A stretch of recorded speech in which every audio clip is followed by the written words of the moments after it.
दोस्तों, मेरा नाम रविंदर चौधरी है और मैं मध्य प्रदेश का रहने वाला हूँ। दरअसल मैं उत्तर प्रदेश से हूँ, पर काफी सालों से मैं मध्य प्रदेश में पूरी तरह से बस चुका हूँ।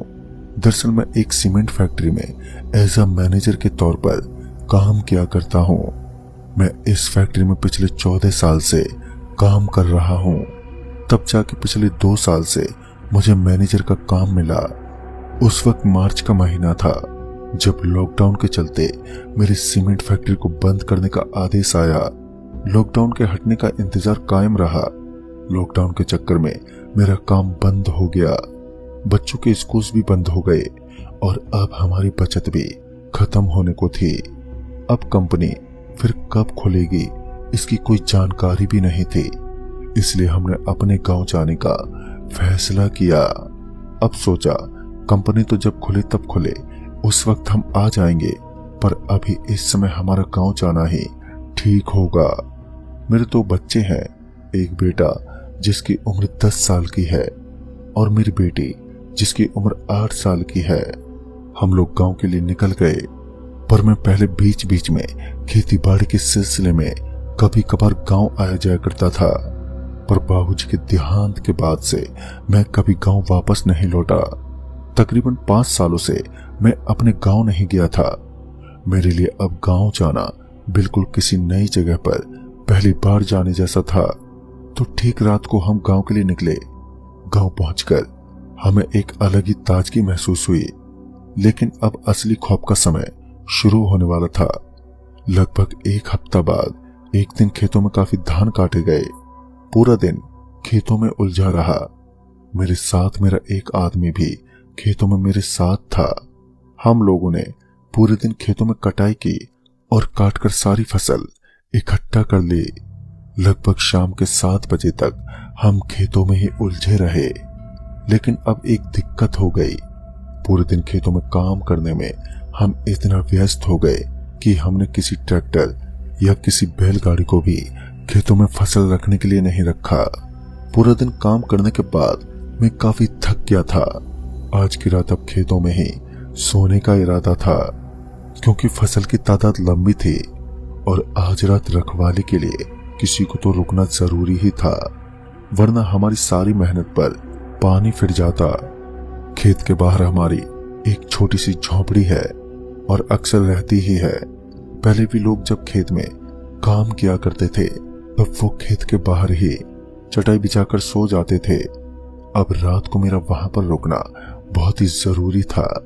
मेरे साथ जो आदमी था जिसका नाम संधू था, मैंने उससे कहा, संधू तुम यहीं पर ठहर जाओ, मेरा लड़का खाना लेकर आ जाएगा और फिर खाना खाकर हम यहीं सो जाएंगे और कल सवेरे सीधे फसलों को पहुंचाते हुए घर जाएंगे। इस पर वो बोला, अरे बाबू साहब, ये आप क्या कह रहे हो? रात में अकेले यहाँ पर रुकना, मुझे मरना नहीं है। मैंने चौंकते हुए पूछा, अरे पागल है क्या? पहले तो लोग खेतों में ही सोते थे गर्मियों के मौसम में, अब क्या हो गया? अब यहाँ कोई अकेले क्यों नहीं सोता? एक चीज तो मैंने भी गौर की है, अब इस गांव में चहल पहल पहले की तरह नहीं थे। सब बड़े डरे डरे रहते हैं, कोई भी अकेला दिखता भी नहीं था।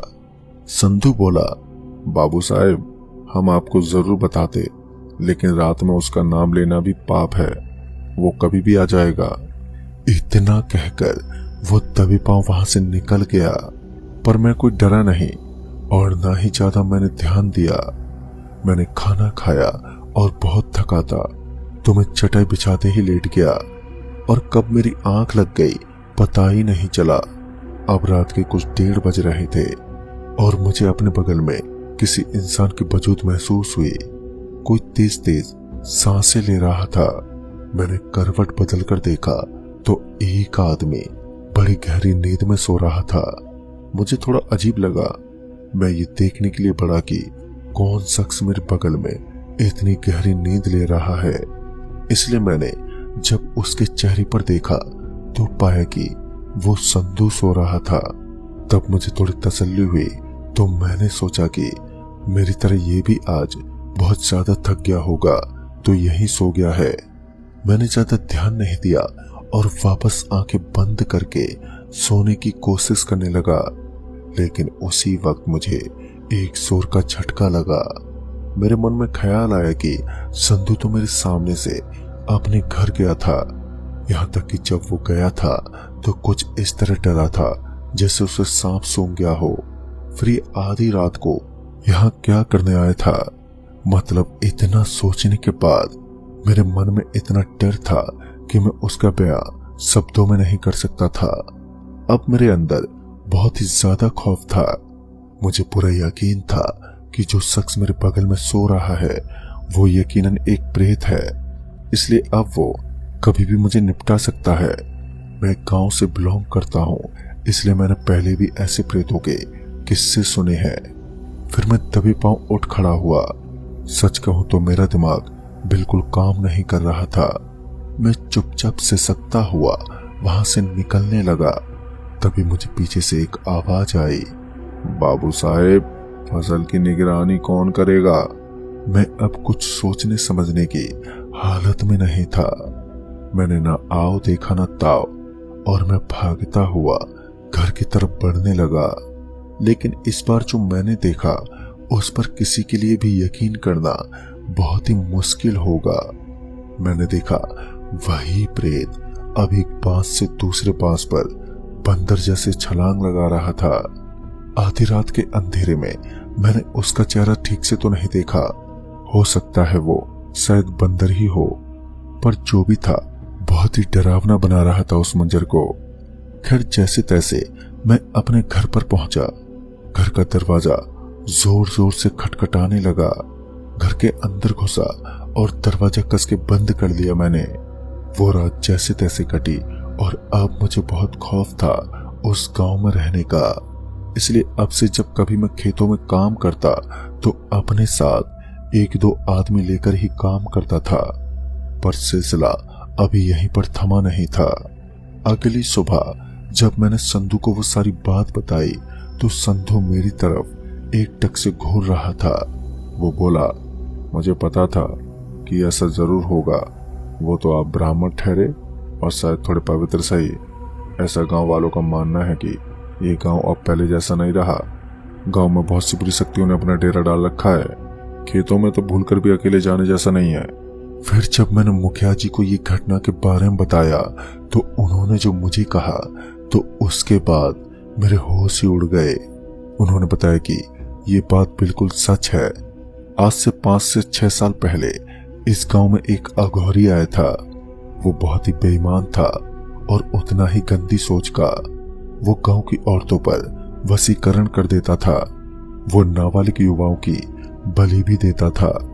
वो एक पापी अघोरी था और बहुत से लोग उसके झांसे में आते चले गए। इसलिए बहुत सारे लोगों का उस अघोरी पर बहुत गुस्सा था, तो सबने उसे मारने का फैसला किया।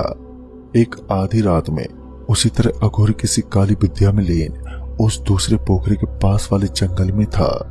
सब लोग मशाल लिए वहां पर पहुंच गए। सबका गुस्सा उस पर बहुत ज्यादा था। बस इसीलिए सभी ने उसे एक खूंटे से गाड़ दिया।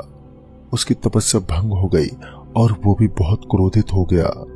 इसी पर उसने श्राप दे दिया कि अब उसके पुजारी इस गांव को सताएंगे, किसी को चैन से जीने नहीं देंगे। उसके हाथ में एक कमंडल था जो कि गिरकर बिखर गया। शायद उनमें से ही बुरी शक्तियां अग्रसर होकर गांव को तहस नहस करने पर जुट गईं। खैर उस रात उस अघोरी की दम घुटने से मौत हो गई। फिर सभी ने उसकी लाश को एक बोरे में भर के कहीं पर फेंक दिया। सबको लग रहा था कि अब सब ठीक हो गया है, पर अभी तो बहुत कुछ होना बाकी था। उसके कुछ सप्ताह ठीक रहे, पर अब गांव में एक बीमारी तेजी से बढ़ने लगी। वो थी लोगों में खून की कमी। कुछ लोग अचानक अच्छी खासी तबीयत से बीमार पड़ने लगे। जब कुछ मौतें हो गई तो गांव के बड़े बुजुर्गों के मुताबिक शायद ये उसी अघोरी का श्राप काम कर रहा है, ऐसा मानना था उन सभी का। इसलिए गांव वाले मदद के लिए एक बहुत बड़े तपस्वी के पास गए, जो कि दूसरे गांव में भी काफी प्रसिद्ध थे। उन्होंने कहा, उसकी कही गई बातों को काटा नहीं जा सकता, परंतु क्षति होने से रोका जरूर जा सकता है। एक काम करो, कुछ हवन कुंड की सामग्री ले आओ। और जहां उस अघोरी को मारा था वहीं पर ले चलो। फिर उसी जगह पर गांव के कुछ लोग और मैं भी हवन में बैठा और संपन्न होने के बाद उन्होंने कहा, इस गांव में अब मौतें नहीं होंगी, यानी जब तक कोई खुद से उस अघोरी की झांसी में ना फंसे तब तक कोई मौत नहीं हो सकती।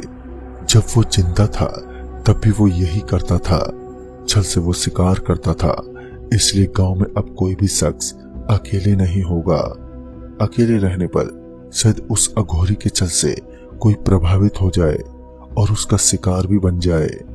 रात में नकारात्मक ऊर्जाएं ज्यादा अग्रसर होती हैं, इसलिए रात में बचने की कोशिश ज्यादा करें। ऐसा उन्होंने कुछ उपाय बताए। तब से गांव वाले अब थोड़ा सहजता से रहने लगे और इन नियमों को मानने लगे। जब मैंने ये सब सुना तो मेरे और मेरे परिवार की सुरक्षा मुझे अब उस गांव में रहकर बिल्कुल भी नहीं दिख रही थी। हम कुछ दिन रुके पर अब यहां से निकलना जरूरी था। मई का महीना आते तक कंपनी को भी कुछ गाइडलाइंस पर खोलने की अनुमति थी। मुझे इससे भी खुशी हुई और अब हम लोग मध्य प्रदेश आ गए हैं और बहुत खुश भी हैं और खुशकिस्मत भी। उस रात किस्मत से मैं बच गया क्योंकि मैं उस अघोरी की झांसे में नहीं फंसा। वो संधू नहीं था। अगर मैं उसे संधू समझ बैठता और सो जाता तब शायद मेरा भी हंसने बहुत बुरा होता।